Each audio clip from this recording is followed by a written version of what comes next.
Հայեր, կրկնվում է, ամեն մի հարցունի մեկ պատասխան, այս նախորդ ֆիլմը, երբ որ տեղադրել էի, դա ամենակարևոր ֆիլմն է, որպեսզի մարդիկ մեկը մյուսին փոխանցեն և ուսումնասիրեն, որ չկարծեն, որ արհեստական բանականությունը իրենցից հիմար է, երբ որ արհեստական բանականության մեջ դրված է բոլոր տվյալները, բոլոր պատմական և այլն, դա նշանակություն չունի, դուք հարցը ոնց եք գրում կամ որտեղ ունեք դա, կարևորը նա է, թե որ արհեստական բանականության հետ եք խոսում և նա ինչ հնարավորություն ունի, որտեղ է մտնում և որքան է նրա ուղեղի հնարավորությունը, որքան է կարողանում ճկունությամբ 10,000, 100,000 ինֆորմացիաները միացնել և գտնել, թե դրանցից որն է ճիշտ պատասխանը։ Միգուցե Հայաստանում կամ այլ երկրներում այլ է, բայց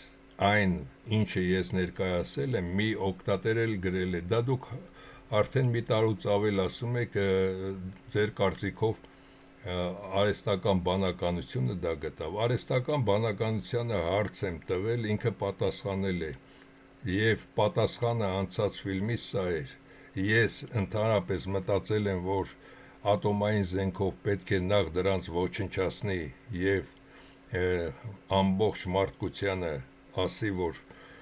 հիմա բոլորը ծնկի պետք է գաք, բայց արհեստական բանականությունը այլ պատասխան տվեց, ասեց, քանի որ մեծ թուրան է կառուցում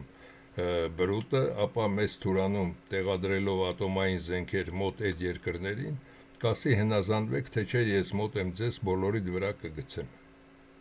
Նա այլ պատասխան տվեց, բայց այժմ այս նույնպես կարևոր հարց է, որովհետև հայերը մոռանում են երեկվա եղածը և այսօրն են հիշում, երբ որ հարցնում ես Լևոնի արած սրիկայությունները, ասում են դե լավ անցել է, չի անցել, նա մեր կյանքն ա խլել։ Մենք այսօր որ դրսում ենք կամ Հայաստանում այդպես սոված տկլոր են մարդիկ ապրում, դա ինքն է, դա մենակ Նիկոլը չի, որ Նիկոլը վաճառեց։ Նախ դարեդար ամեն ինչ քանդեց այդ 30 տարվա մեջ և մյուսները, և այդ վերջի սրիկան, ամենավերջի սրիկան Լրտես է, նա ավելի արագ այդ ամենը կատարեց։ Այժմ տեսնենք մեր շրջապատի բարեկամներին և թշնամիներին, որոնց Հայաստանում ներկայացնում են մի մասին թշնամի, մի մասին բարեկամ, և բացատրեմ նաև ամեն մի տողատակից հետո, թե ինչն է պատճառը, որովհետև հասկանանք։ Իրան-Թուրքիա հարաբերությունները և Իրանն ու Թուրքիան մեզ հետ ինչ կապ ունեն և ինչքանով են կապված եղել։ Բարև, ինչով կարող եմ օգնել, մի քանի հարց ունեմ։ Երբանից են Իրանը և Օսմանյան կայսրությունը սկսել կռվել իրար դեմ։ Օսմանյան կայսրության և Իրանի Սեֆյան պետության միջև լայնամասշտաբ պատերազմները սկսվել են 16-րդ դարի սկզբից, թեև սահմանային բախումներ եղել են նաև ավելի վաղ 15-րդ դարի վերջին,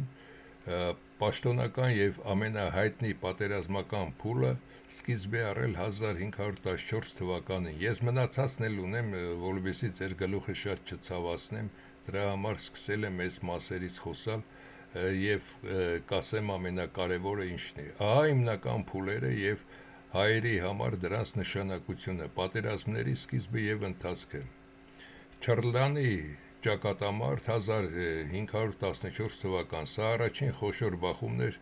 Սուլթան Սելիմ առաջինի և Շահ Իսմայիլ առաջինի միջև։ Օսմանցիները հաղթեցին, օգտագործելով հրազեն և հրետանի, ինչը նրանց թույլ տվեց գրավել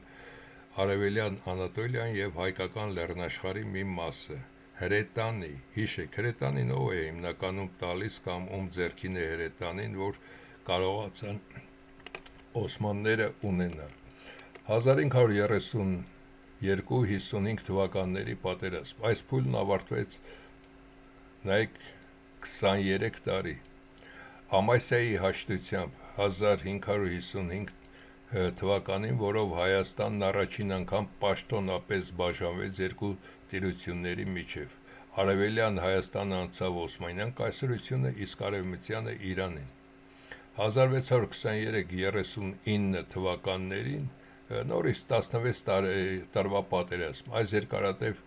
հակամարտությունն ավարտվեց Կայսեր դե Շիրինի կամ Զոհաբի պայմանագրով 1639 թվականի, որը հաստատեց սահմանները հաջորդ 2 դարերի համար։ Ինչու էին նրանք կռվում։ Հակամարտությունը միայն տարածքներ չէին, այլև գաղափարական։ Կրոնական տարաձայնություններ օսմանները ներկայացնում էին որպես սուննի, մուսուլմանների առաջնորդներ, իսկ սեֆյանները շիա։ Տարածաշրջանային գերեշխանություն։ Երկու կողմերն էլ ձգտում էին վերահսկել հարավային Կովկասը, միջագետքը Իրաքը եւ առևտրային ճանապարհները։ Սա օֆիցիալ տվյալներն է, որը բոլորդ էլ կգտնեն։ Ազդեցությունը հայերի վրա։ Հայաստանը դարձել էր այս երկու զոր տերությունների հիմնական ռազմադաշտը, պատերազմների հետևանքով հայկական բնակավայրերը պարբերաբար ավերվում էին, իսկ բնակչությունը տեղահանվում։ Ամենահայտնի դրվագներից է 1604 թվականի Շահ Աբբասի կազմակերպած բռնագաղթը Մեծ Սուրգունը, երբ 100 հազարավոր հայեր արևելյան Հայաստանից տեղահանվեցին Իրանի խորքերը, հատկապես Սպահան, թշնամուն թողնելով Ամմայի հող։ Այս արդեն այն ամեն ինչը, որտեղից ինքը դա օգտվում է։ Իսկ ինչու պատերազմի ժամանակ իրենց միջև անզեն հայերի էին կանգնեցնում։ Անզեն հայերին պատերազմի առաջնագծում կամ երկու բանակների արանքում պահելը ուներ մի քանի դաժան, բայց հաշվարկված պատճառներ։ Պատմական վավերագրերը, օրինակ Առաքյալ Դավիրջիցու տեղեկություններից փաստում են, որ հայ բնակչությունը հաճախ օգտագործում էր որպես կենդանի վահան կամ ռազմավարական գործիք։ Այս նույնը Նիկոլը կատարեց 44 օրվա պատերազմում, կենդանի վահան էին մերոնք։ Եթե դու զենք չես գնել, այ ոչխար, մարդկանց տայել ես կենդանի վահան ես սարքել։ Նույնն էլ նրանք են կատարել այդ ժամանակ։ Ահա հիմնական պատճառները՝ այրված հողի մարտավարություն։ Սա ամենատարածված պատճառն էր հատկապես Իրանի շահերի կողմից, երբ օսմանյան հսկայական բանակը հարձակվում էր, պարսիկները նահանջելիս իրենց հետ տանում էին ողջ հայ բնակչությանը։ Բա գենոցիդը ո՞նց է ալնում։ Սենց պետք է ներկայացնեն, հայերի մի մասն էլ պետք է ասեն, վայ, ապրեն իրանցիները, մեզ օգնեցին, տարան փրկեցին, ես ինչ լավ եղավ։ Չէ, ձեր այդ կարճ մտածելակերպի բանալին եմ ասում։ Բայց իրականությունը հնայա, որ երկուսը միասին հայազրկում էին Հայաստանը, դատարկում էին Հայաստանը։ Հիմա կցուցադրվի արդեն, անցնենք կասեմ, թե ինչ էին դա կատարում, նպատակը թշնամուն թողնել դատարկ տարածք առանց սննդի, օթևանի եւ աշխատուժի, արդյունքը օսմանյան զորքը հասնելով Հայաստանի խորքերը սովե էր մատնվում, քանի որ չկար տեղի բնակչություն, որից կարելի էր հաց կամ աննասուն խլել։ Այս հիմարությունը Հայաստանի տարածությունը Տիգրան Մեծի հետ ծովից ծով Հայաստանն էլ եթե վերցնենք, այդքան մեծ չէր, որ հետևից չկարողանային իրենց ուտելիքով ապահովել։ Դա երկու կողմերը միասին Հայաստանը հայազրկում էին, գենոցիդ էր կատարվում հենց այդ ժամանակ։ Հիմարություններին հավատալը եւ այս մի փոքրիկ բացատրությունը արդեն հերիքա թե ինչ են երկուսն էլ այդ բանը կատարել։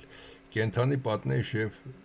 զսպում։ Պատերազմական գործողությունների ժամանակ բնակչությանը կուտակում էին առաջնագծում հակառակորդի առաջխաղացումը դանդաղեցնելու համար։ Հակառակորդը ստիպված էր լինում կամ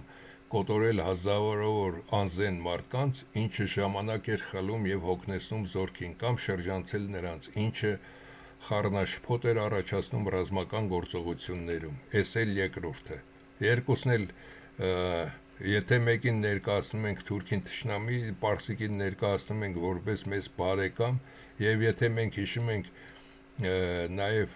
Վարդան Մամիկոնյանի կռիվը կամ այլ պատերազմներ, եւ պարսիկները գալիս էին կամ արաբները այդ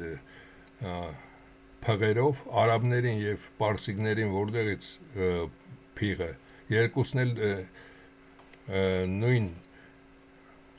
հնդկական ցեղախմբերն էին բերված այդտեղ բրուտի կողմից փղերն էլ հետը, որ իբր հայերը փղերից վախենան ավելի շուտ կոտորվեն։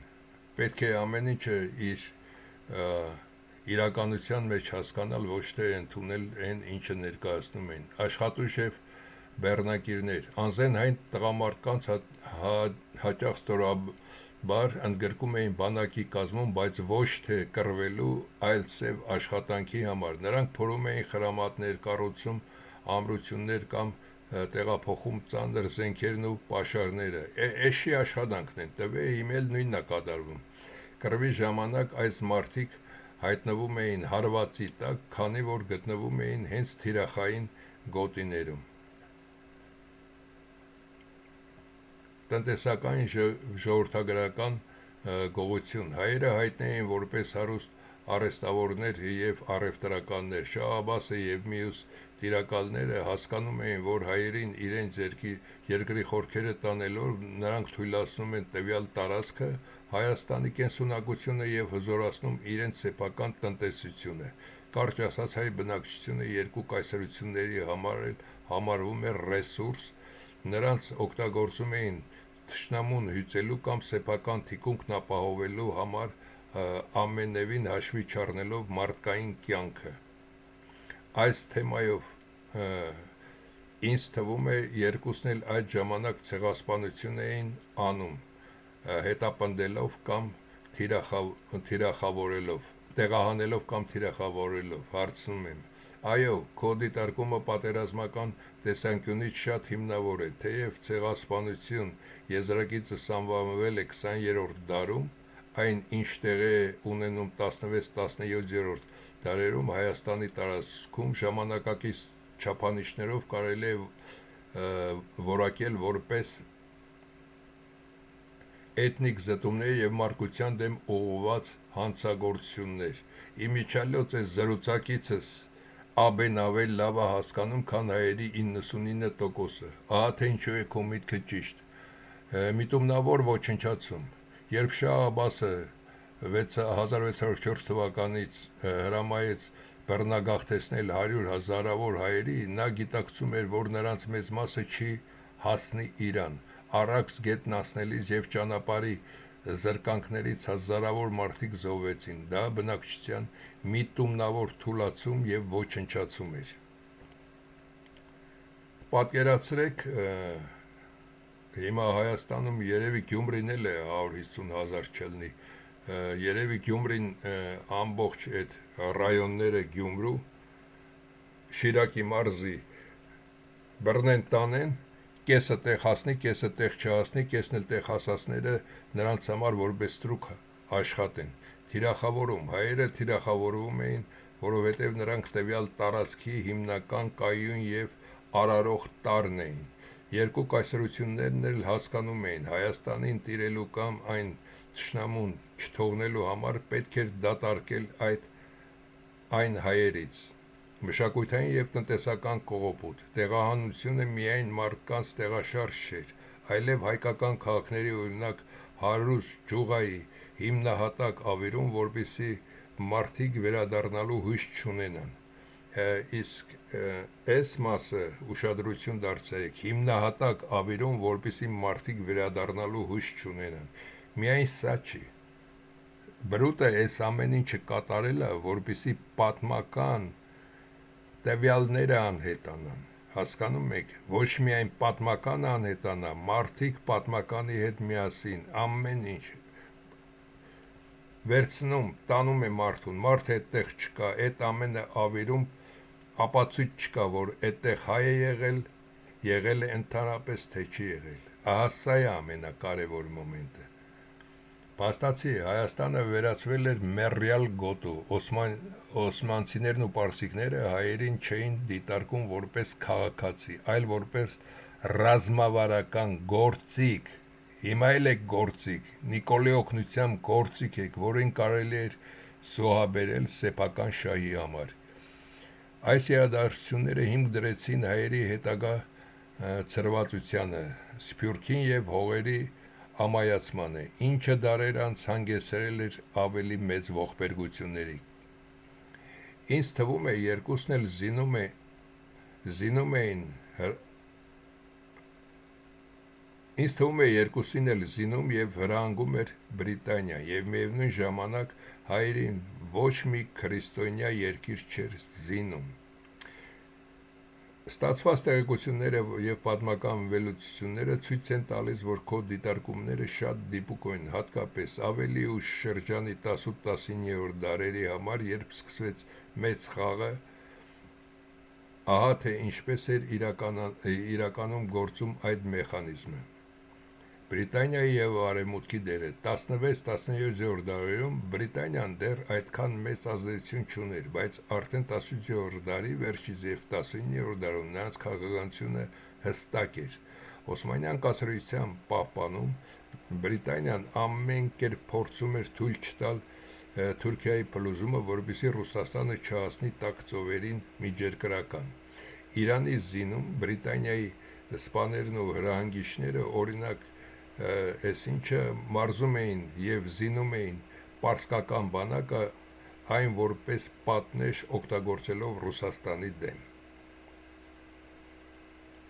Քրիստոնյա երկրներ, լռությունը,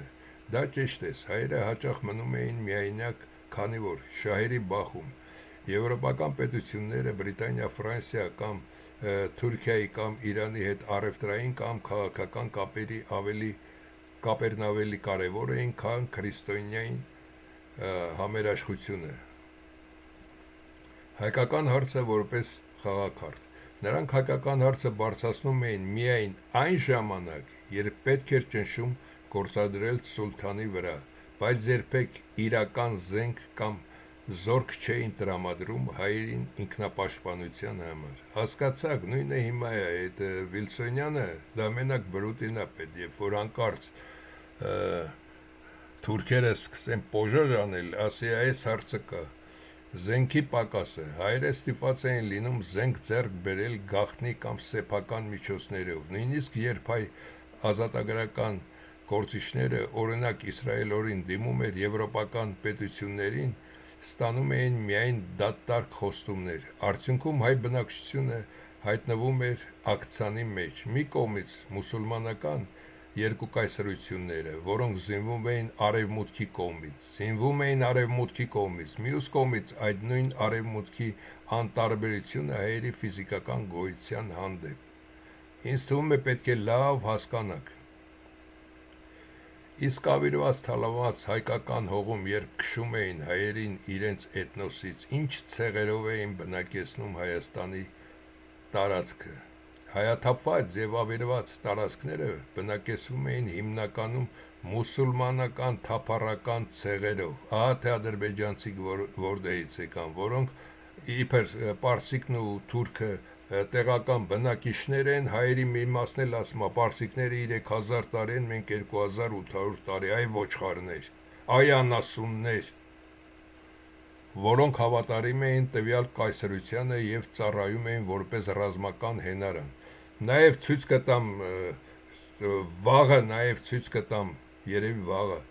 կտամ նաև այբուբենները, որպեսզի հասկանաք, որ պարսիկը նույն թուրքը հյուսիսից է եկել Ալթայից, պարսիկն էլ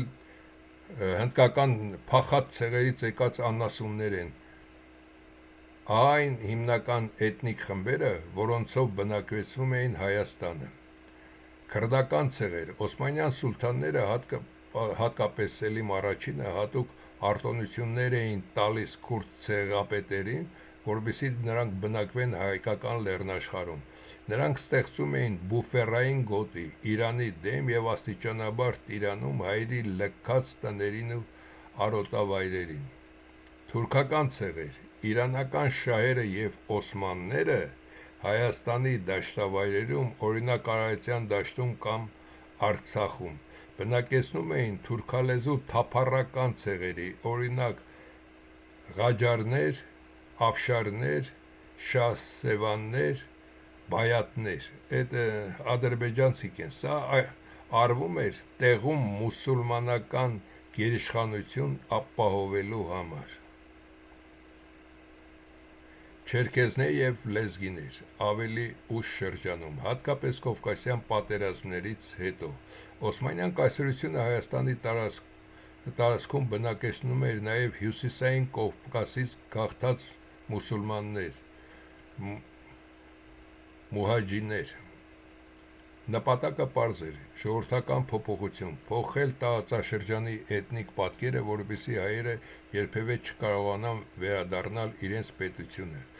Տնտեսական վերահսկողություն, հայ բնակչությանը ստեղծված բարիքները, հողերն ու այգիները հանձնվում էին այս ցեղերին նրանց հավատարմությունը գնելու համար։ Սա երկարատև գործընթաց էր, որը հետագայում դարձավ հայկական հարցի բարդեցման և հակամարտությունների հիմնական պատճառներից մեկը։ Ցանկանում ես իմանալ, թե ինչպես էին այս նորաբնակ ցեղերը հարաբերվում մնացած հայ բնակչության հետ առօրյա կյանքում։ Սա նույնն է, որ այսօր 300,000 ադրբեջանցի պետք է բերի, ասում եմ այո, այդ հարաբերությունները կարելի է բնութագրել որպես տիրոջ և ծառայի անհավասար կապ, որտեղ հայը զրկված էր իրավունքներից, իսկ նորաբնակ ցեղերը վայելում էին պետական հովանավորչություն։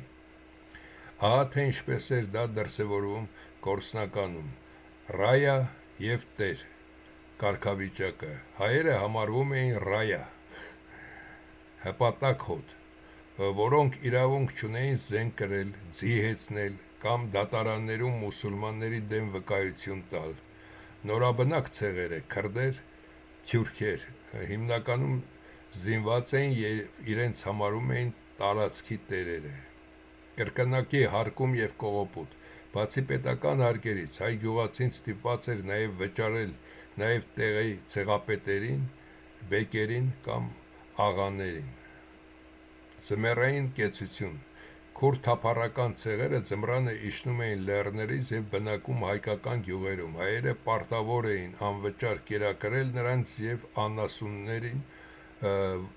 և նրանց անասուններին ողջ ձմեռ։ Սա հաճախ վերածվում էր բացահայտ թալանի։ Հողային վեճեր։ Հայերը դարերով մշակել էին այդ հողերը, բայց նորաբնիկները, ունենալով զենք և կառավարական աջակցություն, հաճախ ուժով խլում էին լավագույն վայելահողերն ու ջրային աղբյուրները։ Հայ գյուղացին աստիճանաբար դառնում էր կիսաճորտ իր իսկ հողի վրա։ Առօրյա բռնություններ։ Անպատժելիության մթնոլորտը բերում էր նրան, որ ցեղապետերը կարող էին կամայականորեն առևանգել հայ աղջիկներին կամ տղամարդկանց տիպողաբար աշխատեցնել։ Ցանկացած դիմադրություն պատժվում էր ամբողջ գյուղի կոտորածով։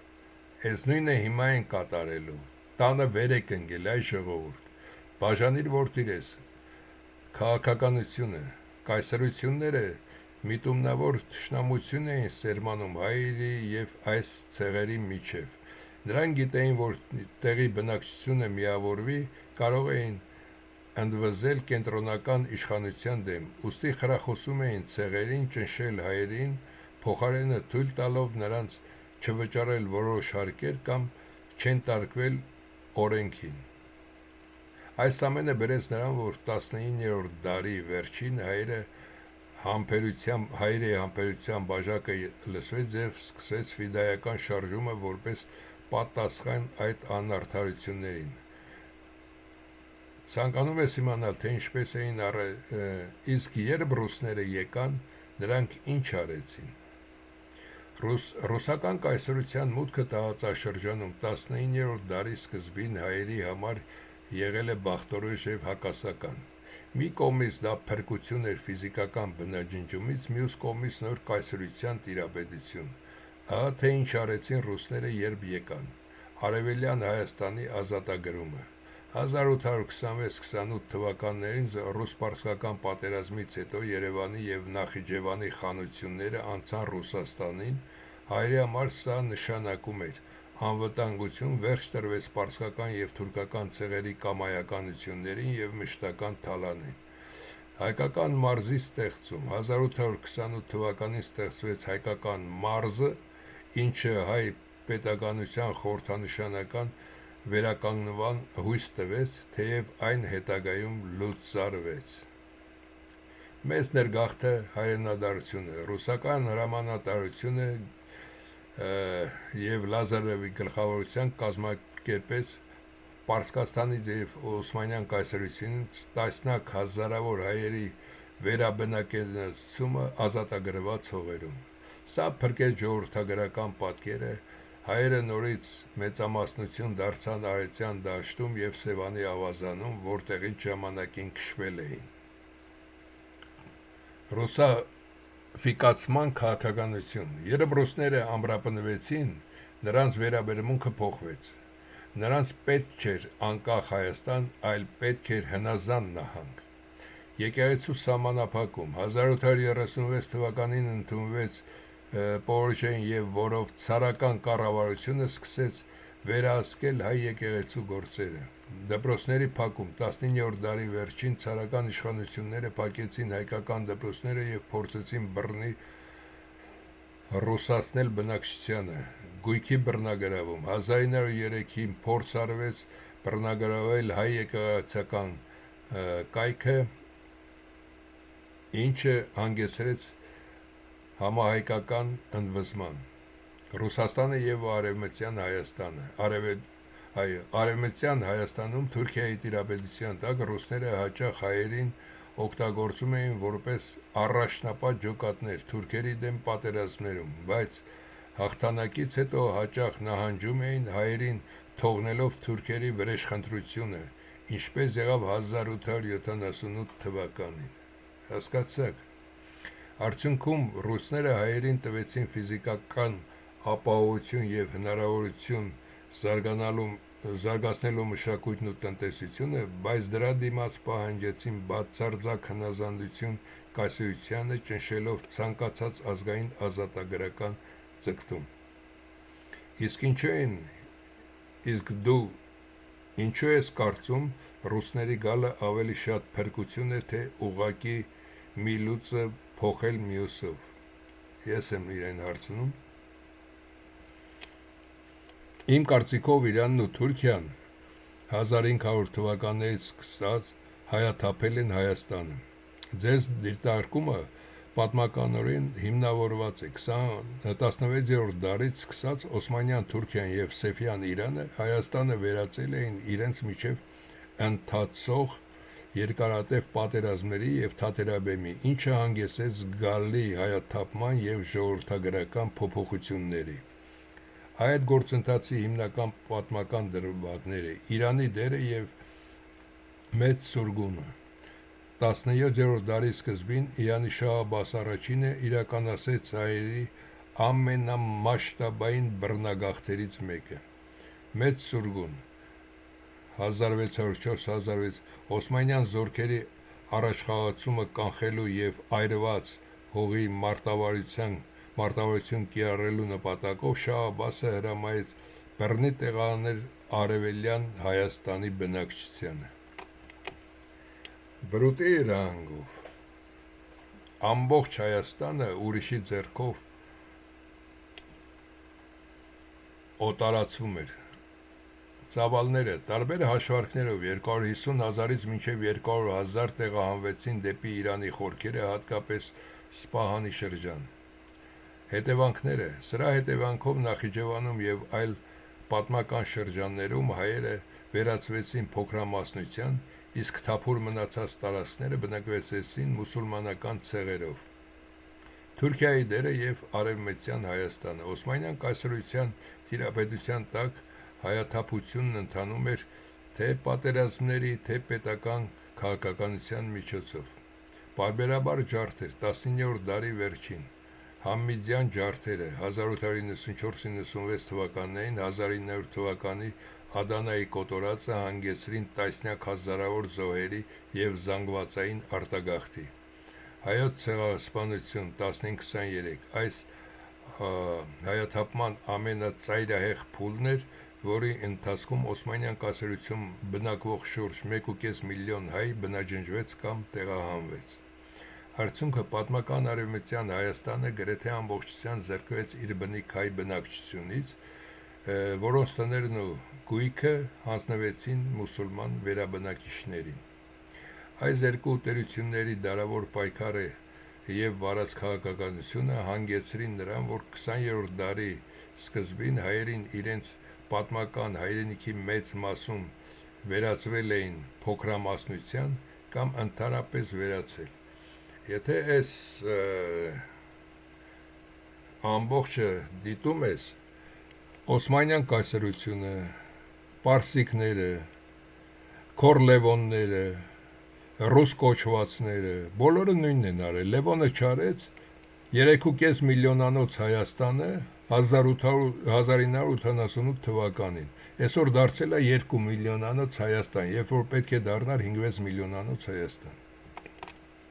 Հետո ռուսները դատարկեցին Բաքուն, Գանձակը, Նախիջևանը եւ հիմա Արցախը։ Դուք ինչ եք կարծում։ Ձեր դիտարկումները շոշափում են հայ ժողովրդի ժամանակակից պատմության ամենաբացահայտ էջերը։ Եթե նայենք Ռուսաստանի թե կայսերական, թե խորհրդային եւ թե դաշտային դերային այս գործընթացներում կարելի է տեսնել որոշակի օրինաչափությունները, որտեղ աշխարհաքաղաքական շահերը հաճախ գերակայել են հայ բնակչության անվտանգությանը։ Ահա մի քանի փաստեր, որոնք հաստատում են ձեր միտքը. խորհրդային շրջան եւ Նախիջևան։ Կարսի եւ Մոսկվայի պայմանագրերը 21 թվական Ռուսաստանի եւ Թուրքիայի միջև համաձայնությամբ Նախիջևանը հանձնվեց Ադրբեջանի խնամակալությանը։ Տասնամյակներ շարունակ խորհրդային իշխանությունները լուռ համաձայնությամբ իրականացվեց այսպիսի քաղաքականություն, որը հանգեցրեց Նախիջևանի լիակատար հայաթափմանը մինչև 1980-ական թվականների վերջը։ Բաքու եւ Սումգայիթ, Կիրովաբադ, Գանձակ, Կիրովաբադ 1988-90 ջարդերը Բաքվի, Սումգայիթի եւ Գանձակի հայաթափման ժամանակ խորհրդային զորքերը կամ ուշացումով էին միջամտում կամ ընդհանրապես չէին կանխում բռնությունները։ Սա հանգեցրեց 100,000 հայերի արտաքսմանը իրենց բնակավայրերից, որտեղ դրանք դարավոր պատմություն ունեին։ Կալցո օղակ գործողությունը 1921 թվականին։ Սա ուղղակի օրինակ էր, թե ինչպես խորհրդային կանոնավոր բանակը ռուսական հրամանատարությամբ օգնեց ադրբեջանցիներին միլիցիայի հատուկ ջոկատայինների օմոնի բռնի տեղահանել հայերին Գետաշենից եւ Մարտունաշենից։ Արցախի հայաթափումը 2023 թվականին։ Սա ամենաթարմ եւ ողբերգական դրվագն է։ Չնայած ռուսական խաղապահ զորքերի ներկայությանը եւ 20 թվականի նոյեմբերի 9-ի հայտարարությանը Արցախը 9 մայ ամիս մնաց շրջափակման մեջ, իսկ 23 թվականի սեպտեմբերյան հարձակումից հետո ողջ հայ բնակչությունը ստիպված եղավ լքել Հայաստանը մի քանի օրվա ընթացքում։ Շատերի համար սա դիտվում է որպես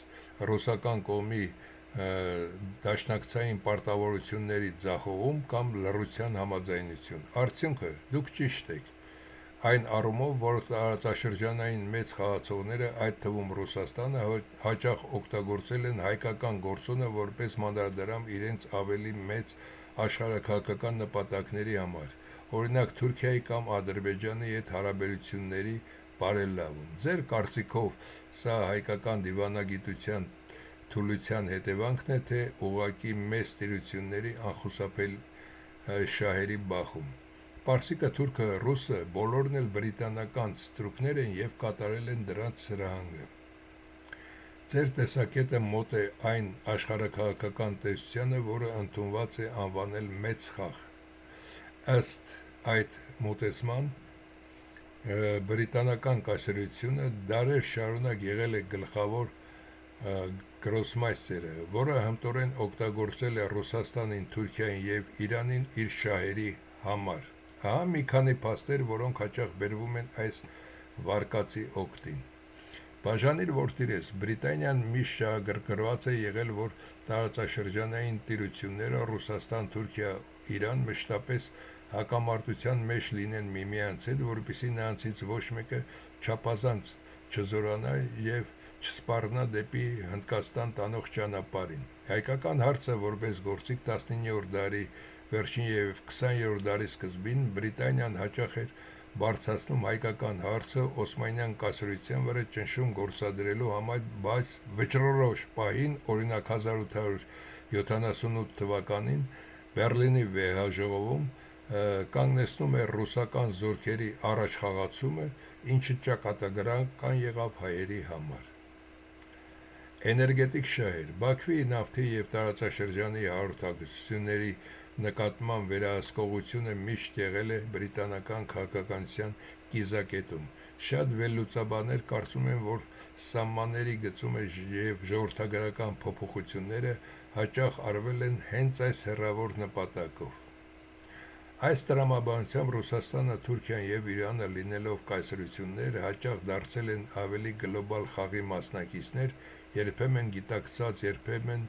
էլ ստիպված։ Իսկ ըստ ձեզ, այսօրվա Արցախի եւ Հայաստանի շուրջ տեղի ունեցող իրադարձությունները նույնպես այդ նույն բրիտանական սցենարի շարունակությունն են, թե խաղացողներն ու կանոններն են արդեն փոխվել։ Իմ համոզմամբ հայերս լինելով արարիչ ազգ, հենց դրա համար է դրանց դրդել, վերացնել Հայաստանը ու արևմուտքի դերը մեծանա։ Ձեր մոտեցումը հարում է այն գաղափարին, որ Հայաստանն ու հայ տեսակը ոչ միայն աշխարհաքաղաքական, այլև քաղաքակրթության արժեք են, որոնք իրենց էությամբ խորթ են կամ նույնիսկ վտանգավոր համաշխարհային գերիշխանության ձգտող ուժերի համար։ Ըստ այս տրամաբանության, արարիչ ազգի գործոնը մի քանի պատճառով կարող է դրդել արևմուտքի եւ նրանց հրամանները կատարողներին թուլացնել կամ վերացնել Հայաստանը։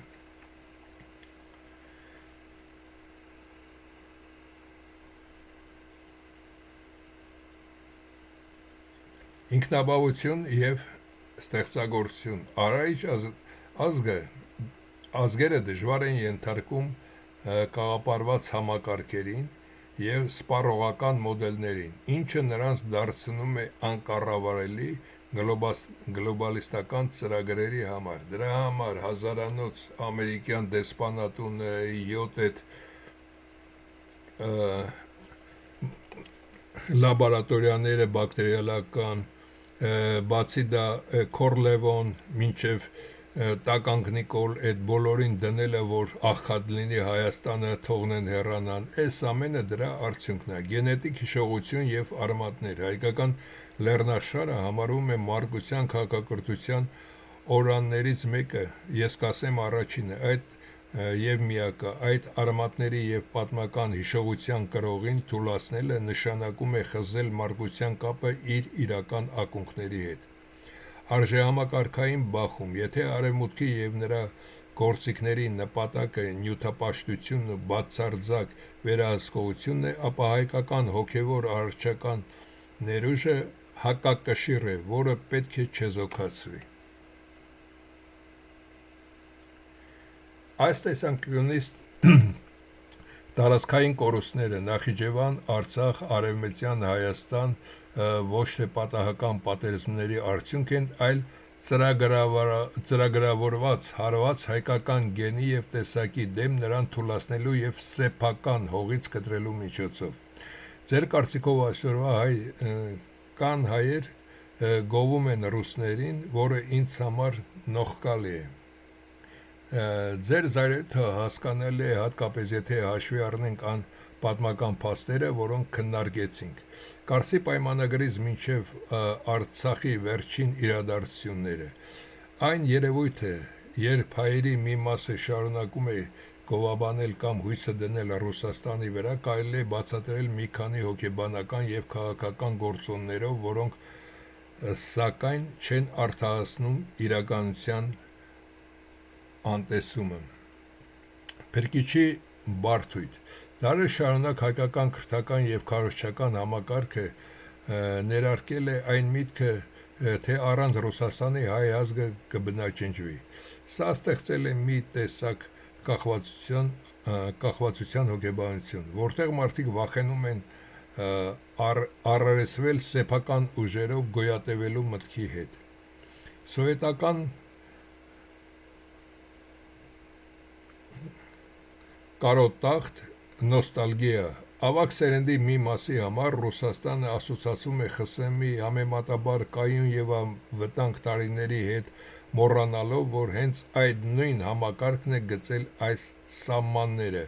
որոնց պատճառով այսօր այրուն է թափվում։ Ինֆորմացիոն ազդեցություն։ Ռուսական քաղաքաշինության տասնամյակներ շարունակ աշխատել է Հայաստանում, ձևավորելով դարավոր բարեկամության միֆը, որը շատերի համար դարձել է անքննելի ճշմարտություն։ Ձեր նշած արայից ազգի գաղափարախոսության տեսանկյունից ուրիշին, լինի դա ռուսը, թե արևմուտքը, գովաբանելը կամ նրանց փրկություն սպասելը սեփական արժանապատվության և ներուժի կորուստ է, երբ ազգը կորցնում է իր ինքնաբավությունը, նա սկսում է տեր փնտրել, ինչն էլ հենց հանգեցնում է ձեր նշած նողկալի իրավիճակին։ Ըստ ձեզ, մի մասը պարսիկին, իսկ մյուս, որը նույնպես նողկալի է, կամ թուրքին։ Լիովին հասկանալի է ձեր վրդովմունքը, երբ ազգը դարեր շարունակ ենթարկվել է ցեղասպանությունների, բռնագաղթերի և ուծացման հենց այն ուժերի կողմից ցանկացած օտարամոլություն կամ դրանցից մեկը լավը համարելը դիտարկվում է որպես սեփական պատմության զոհերի հիշատակի դավաճանություն։ Հասկացաք հիմա ով եք անասուններ։ Այս երևույթը կարելի է բնորոշել որպես ստոկհոլմյան համախտանիշ կամ քաղաքական կուրություն, որն ունի մի քանի պատճառ։ Շահամոլություն, ոմանք գովաբանում են այս կամ այն կողմին զուտ անձնական, բիզնես կամ քաղաքական շահերի ելնելով, զոհաբերելով ազգային արժանապատվությունը։ Սին ընտրություն, հաճախ հայկական միջավայրում սխալմամբ կարծում են, թե պետք է ընտրել չարյաց փոքրագույնը։ Եթե մեկը դժգոհ է ռուսից, սկսում է գովել պարսիկին կամ թուրքին, չհասկանալով, որ բոլորն էլ առաջնորդվում են բացառապես սեփական շահերով, որոնց մեջ հզոր Հայաստանը տեղ չունի։ Ինքնահարգանքի բացակայություն, երբ մարդը կամ ազգը չի հավատում իր արարիչ ներուժին, նա միշտ փնտրելու է մի հզոր տեր, որի հովանու տակ կարող է թաքնվել, անկախ նրանից, թե այդ տերը քանի անգամ է իրեն հարվածել։ Դրա համար ողորմելիներ, ոտքի կանգնեք, ուշքի եկեք, այ ոչխարներ։ Ինձ ասում են, դե լավ, դե եկեք մոռանանք, օրինակի համար հռոմեացիների Հայաստան մտնելը կամ եւ այլն, Հռոմ Հայաստան կռիվները կամ Չինգիզ խանը կամ մոռանանք պարսիկներին, թուրքն է այս վերջինը ամենակարևորը, մեկ էլ ռուսն է անում։ Այ ոչխարներ, եթե չունես հիշողություն, եթե չունես միտք, չունես պատիվ, որ այդ բոլորն էլ մեր թշնամին են, ով ոտքա դրել քու շեմից դուրս կեղտոտ նպատակով արդեն դա քու թշնամինը, ուրեմն դու ոչխար ես, իսկ ոչխարին տիրելը շատ հեշտ է, իսկ նրանք քու նման ոչխարին օգտագործում են նրա համար, որովհետև ոչխարը հիշողություն չունի, երեկը մոռանում է եւ վաղը չգիտի ինչ պետք է անի։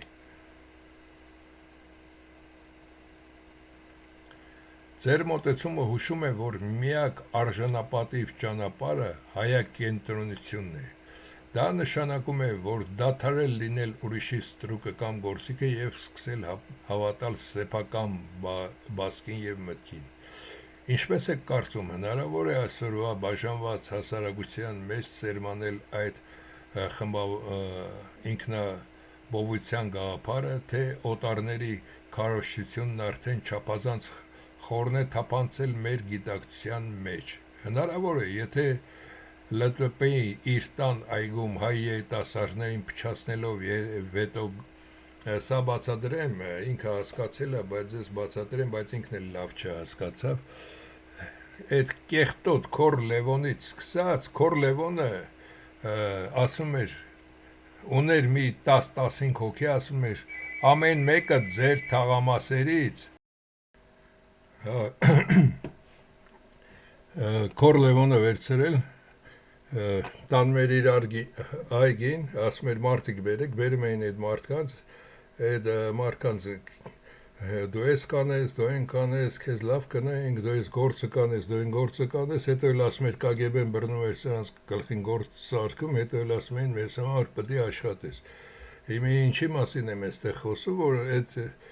ջահելները, ովքեր ընկել եք այդ թարթափի տակ, ովքեր այդ հիմարության համար կագեբեի գործակալ եք, բացահայտ ասեք, որ սենց բան են մեզ հետ կատարել, ես այսօր ծառայում եմ ազգին, այս ամեն ինչը ինչ ասեցի, գալու են ձեր տանը, ձեր կանոջը, ձեր քրոջը, ձեր երեխուն բռնաբարեն, ձեր գլխին էլ մի հատ կեղտոտ են վերջում թողնեն գնան, այդ են կատարելու, դրա համար հիմի պանա, զգուշացեք, վեր կացեք, այ անասուններ։ Ձեր դիտարկումը վերաբերում է հայաստանյան քաղաքական դաշտի ամենամուտ և քննարկվող շերտերին, ներքին գործակալական ցանցերի և դրանց ազդեցությունը երիտասարդության ու պետականության վրա։ Այն միտքը, որ քաղաքական էլիտաները, այդ թվում ձեր նշած ժամանակաշրջանի առաջնորդները կարող էին օտարերկրահատուկ ծառայությունների, ինչպես ԿԳԲ-ն հետ գործակալությամբ կոտրել կամ փչացնել սերունդներին, արդիական է շատ վերլուծաբանների համար։ Դա դիտվում է որպես ինքնիշխանության կորստի սկզբնաղբյուր, երբ որոշում կայացողները ոչ թե ծառայում են ազգին, այլ կատարում են դրսի հրահանգները։ Որպեսզի ձեր նշած խոստովանությունն ու ծառայությունը տեղի ունենա, անհրաժեշտ են մի քանի հիմնական փոփոխություններ։ Լուստրացիա, բացահայտում։ Շատ երկրներում, օրինակ Մերզբալթյան, անցկացվեց գործակալների բացահայտում, առանց հասկանալու, թե ով է ծառայում օտարին, հնարավոր չէ մաքրել պետական համակարգը։ Արժեքային հեղափոխություն, երիտասարդությունը պետք է դուրս գա կուսակցականացված կամ կլանային մտածելակերպից և վերադառնա ձեր նշած արարիչ ազգի գաղափարին, որտեղ գերագույն արժեքը Հայաստանն է, ոչ թե անձը կամ օտար տերը։ Ապաշխարություն, քաղաքական դաշտում սխալներ կամ դավաճանություն գործած անձանց խոստովանությունը կարող է լինել բարոյական մաքրման սկիզբ, բայց դա պահանջում է հսկայական կամք և ազգային գիտակցություն։ Ձեր կարծիքով, չգիտեմ ինչ է հարցնում, դա կարևոր չի, եթե ձեզ դիսկուսիայի սկիզբը դիտեն, կհասկանային և ուրիշ ճար չունեն։ Ես իրեն եմ ասում, եթե մեր դիսկուսիայի սկիզբը դիտեն, ինչ որ ինքը պատասխանեց, այլևս հայերս պետք է ճար չունենանք և պետք է հասկանան։ Ձեր մտահոգությունը շատ տեղին է և սթափեցնող, եթե մարդիկ հետադարձ հայացք գցեն այն շղթայական գործողություններին, որոնք մենք քննարկեցինք 16-րդ դարի պատերազմներից մինչև այսօրվա Արցախի կորուստ և ներքին գործակալական ցանցեր, պատկերն ավելի քան պարզ է դառնում։ Այդ ուրիշ ճար չունենալը հենց այն կետն է, որտեղ սկսվում է իսկական զարթոնքը, երբ հասկանում ես, որ բոլոր կողմերը, թե տարածաշրջանային տերությունները, թե Արևմուտքը ունեն իրենց շահերը, որոնք հաճախ հակասում են հայկական պետականությանը, ներքին դավաճանությունը կամ օտարին ծառայելը միշտ բերվել է հայաթափման և հողային կորուստների։ Միակ իրական հենարանը սեփական ինքնուրույնությունն ու արարիչ տեսակն է։ Այս դիսկուսիան կարող է ծառայել որպես մի տեսակ հայելի, որտեղ երևում է, թե ինչպես են մեզ դարերով օգտագործել որպես մանրադրամ։ Եթե երիտասարդությունը տեսնի այս ամբողջական պատկերը, նա այլևս չի խաբվի ոչ բարեկամական լոզունգներով, ոչ էլ ներքին քաղաքական կեղծիքներով։ Սա մի տեսակ ինքնամաքրման ճանապարհն է, ճանաչել թշնամուն, թե դրսի, թե ներսի, ընդունել սեփական սխալները եւ վերադառնալ սեփական արմատներին։ Ըստ ձեզ, որն է այն առաջին գործնական քայլը։ Պիտի գա ընտրությունների եւ ասի ընտրում եմ այս հային, ոչ թե Նիկոլին կամ դրածո մեկին, եւ հետո թերթիկը գցի արկղը, այսինքն թերթիկը գցելուց առաջ, որ բոլորը տեսնեն, ընտրել եմ Պողոսին, որպեսզի տեսնեն, որ հայը կա եւ կլինի։ Ձեզ ձևակերպած մոտեցումը քաղաքական ինքնորոշման եւ արժանապատվության յուրատեսակ ակտ է։ Դա ոչ միայն ընտրություն է, այլև կամքի դրսևորում, որովհետև քաղաքացին հրաժարվում է պարտադրված կաղապարներից եւ չայրած փոքրագույնի կործանարար տրամաբանությունից։ Այս քայլը քիվաթերթիկի վրա գրելով հայ կամ ընտրվելով իրական ազգային արժեքների կողքին ունի մի քանի կարևոր նշանակություն։ Սուբյեկտայնության վերականգնում։ Մարդը դադարում է լինել վիճակագրական միավոր կամ օտարի կամքը կատարող գործիք եւ դառնում է իր երկրի տերը, ուղերձ համակարգին։ Դա հստակ ազդակ է թե ներքին ուժերին, թե արտաքին խաղացողներին, որ հայը զարթնել է եւ այլևս չի հանդուրժելու դրածոների կամ ազգայնական ազգակործան քաղաքականությանը։ Որակական փոփոխություն։ Երբ հազարավոր մարդիկ գործեն այս գիտակցությամբ, քաղաքական դաշտում ստիպված կլինեն հայտնվել նոր, իրական, հայակենտրոն ուժեր, քանի որ հին մեթոդներն այլևս չեն աշխատի։ Դուք շեշտեցիք, որ հայը պետք է դուրս գա այս կամ այն կողմի դաշտի ձևավորի իր սեփական հայկական բևեռը։ Սա հենց այն արարիչ տեսակի վերադարձն է, որի մասին խոսում էինք։ Իսկ ինչպես եք պատկերացնում եւ իրական հային որոնելիս ինչն է լինելու գլխավոր ճանաչիցը, որովհետեւ մարդիկ կճանաչեն նրան ու կվստահեն։ Արդյոք դա նրա անցյալն է, թե առաջարկած ապագայի տեսլականը։ Մարդիկ պիտի տեսնեն, որ կապ չունի 15-րդ թե 21-րդ դարերը։ Նորից հայը Հայաստանում կլինի առանց զենքի եւ անսենին ազերին կնստի նրա տանը եւ կնոջը կբռնաբարի, իսկ ինքը խոտի նման նստած կմնա։ Սարսափելի է, բայց այն արտահայտում է պատմական այն դառը իրողությունը, որը կրկնվում է, երբ ազգը կորցնում է իր դիմադրողականությունն ու ինքնապաշտպանության բնազդը։ 15-րդ դարում թե 21-րդ դարում, երբ հայը հրաժարվում է զենքից կամ վստահում է իր անվտանգությունը օտարի, լինի դա ռուս, թուրք, պարսիկ թե արևմուտք, նա անխուսափելիորեն հայտնվում է այդ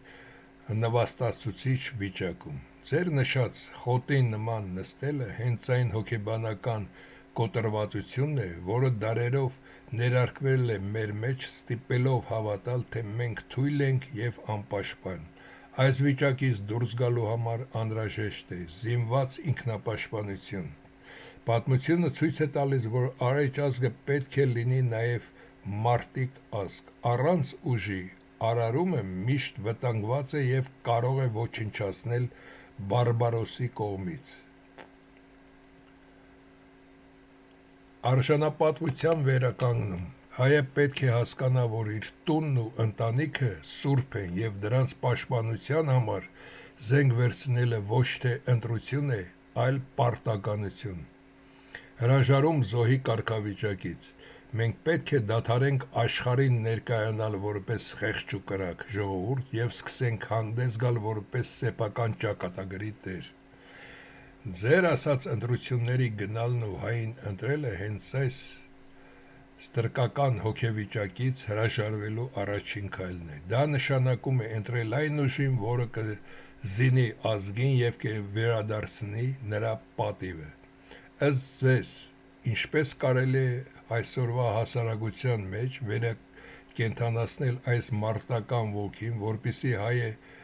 երբեք այլևս խոտի նման չնստի ու չդիտի իր ընտանիքի ու հայրենիքի նվաստացումը, ով կամ ինչ կարող է դառնալ այդ նոր զարթոնքի կայծը, պիտի սովորեցնել և մի քիչ ազգին ֆինանսով ապահովել, մեր մոտեցումը շատ գործնական է և հիմնարար, կրթությունն ու ֆինանսական անկախությունը այն երկու սյուներն են, որոնց վրա հենվում է ցանկացած ազգի ինքնիշխանությունը, ահա թե ինչու են դրանք առանցքային, ունակությունների զարգացում, կրթություն, մարդը պետք է տիրապետի ժամանակակից գիտելիքներին, տեխնոլոգիաներին և ամենակարևորը ռազմական արվեստին, կրթված հայը չի խաբվի օտարի քարոզչությամբ և կկարողանա ստեղծել սեփական զենքն ու տնտեսությունը, ֆինանսական ինքնուրույնություն, երբ մարդը կամ ազգը աղքատ է, նա հեշտությամբ է դառնում կառավարելի և ծախվող, ֆինանսապես ամուր հայը կախում չի ունենա ոչ դրսի դրամաշնորհներից, ոչ էլ ներսի բարեգործ կոչվածներից, ովքեր իրականում ստրկացնում են նրան, այժմյա արժանապատվության հիմքը սեփական քրտինքով վստահած միջոցներն ու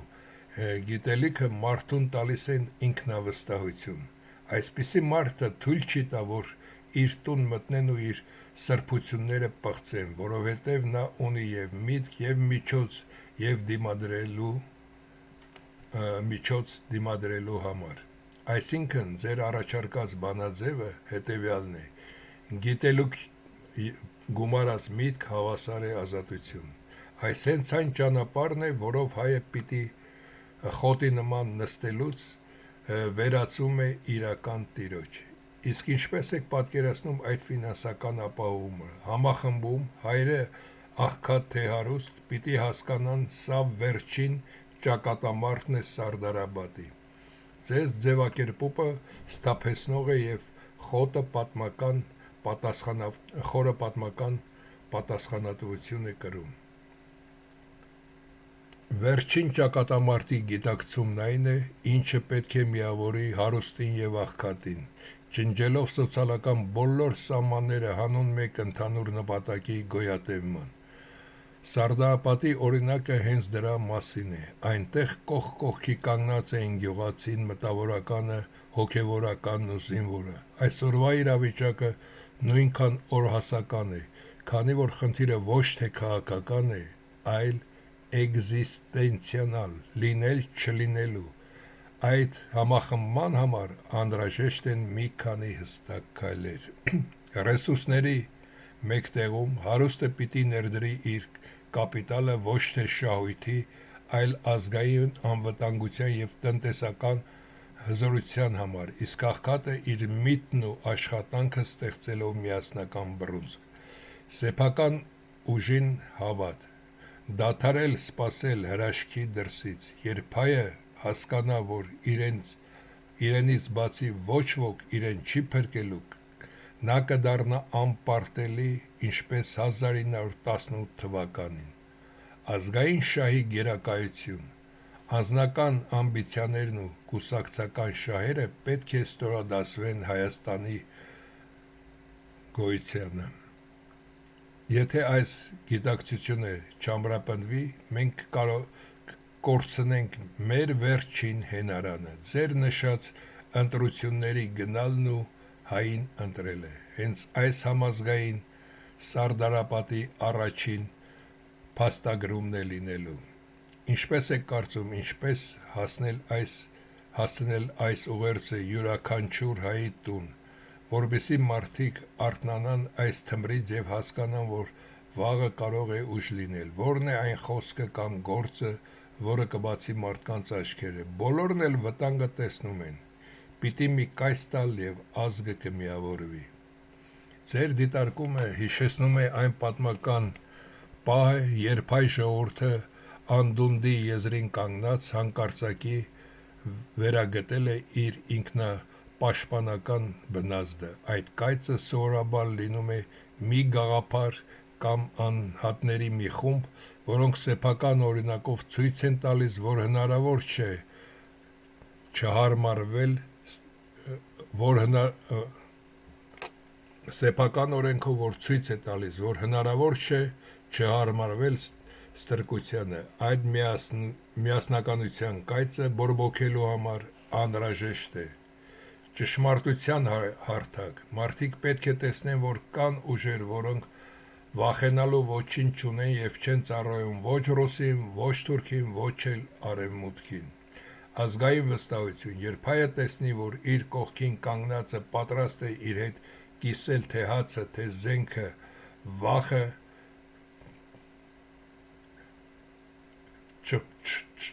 չփոխակերպվի ուժի։ Գործնական քայլ, ինչպես դուք նշեցիք, գնալ ընտրության եւ ընտրել հային։ Դա կլինի այն առաջին հոգեբանական հաղթանակը, որը ցույց կտա, որ դրածոների ժամանակն անցել է։ Եվ այդ կայծը տրվի, ապա ֆինանսական եւ կրթական համախումբը կդառնա բնական գործընթաց, քանի որ մարդիկ կհասկանան, որ ներդրում են սեփական տան ու զավակների ապագայի համար։ Այսօրվա իրականության մեջ ձեզ ով կամ Հայաստանի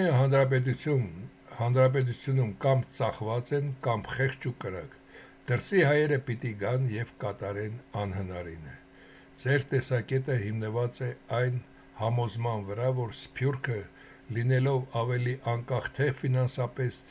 եւ թե քաղաքականապես, կարող է դառնալ այն թարմ այրունը եւ ուժը, որը կփրկի Հայաստանը ներքին կաշկանդվածությունից։ Դրսի հայերի ներգրավումը կարող է լինել հենց այն անհնարինը կատարող ուժը, քանի որ ֆինանսական եւ մտավոր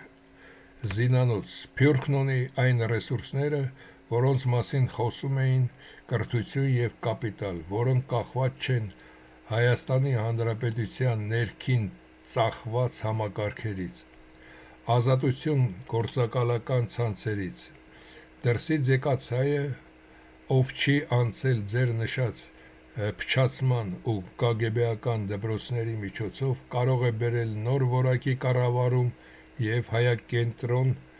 մտածողություն, ազգային ինքնագիտակցություն։ Սփյուռքի հայը հաճախ ավելի սուր է զգում հայրենիքի կորստի վտանգը, քանի որ նա արդեն իսկ ապրում է օտարության մեջ եւ գիտի դրա դառնությունը։ Այսպիսով, ձեր պատկերացած կայծը կարող է լինել համահայկական միասնությունը, որտեղ դրսի հայը բերում է ուժն ու միջոցը, իսկ ներսի հայը վերագտնում է իր տիրոջ զգացումն ու դիմադրողականությունը։ Սա կլինի իսկական արարիչ ազգի վերադարձը իր բնորան։ Ինչպես եք կարծում, արդեն ասում եմ շնորհակալություն եւ սրանով վերջացնում, ինքը պատասխանում է. ինձ համար մեծ պատիվ էր այս անկեղծ եւ խորը զրույցն ունենալով ձեզ հետ։ Ձեր մտահոգությունները եւ արարիչ ազգի վերածննդի տեսլականը փաստում են, որ հայկական ինքնության կորիզը դեռ կենդանի է եւ պայքարող։ Պատմությունը ցույց է տվել, որ ամենածանր պահերին հենց այսպիսի ինքնագիտակցությունն ու համախմբվածությունն են փոխել իրադարձությունների ընթացքը։ Հուսանք, որ ձեր նշած կայծը շուտով կբորբոքվի, միավորվելով հայությանը թե հայրենիքում, թե դրսում, հանուն մեր տեսակի եւ պետականության հարատևման։ Շնորհակալություն բովանդակալից երկխոսության համար։ Ինքն է ասում, իսկ այժմ ասեմ. անասուններ, այ ոչխարներ, ամեն օր գոռում գոչում եք, մեր հայ, ինչ եք ասում, Բաքվի բանտերում փթում են, դրանց ինչ եք ասում, գերիները, դրանք գերի չեն, դրանք լրփի լակոտներ են, դրանք ամբարոյականի լակոտներ են, եւ Հայաստան եկած այդ 100,000-ն էլ նույնպես ամբարոյականի լակոտներ են, բացի երեխաներն ու կանայք։ Այդ ժամանակ ձեռքերին թեկուս ավտոմատ կար, կարող էին կանգնել եւ մեռնել իրենց հայրենիքում, եւ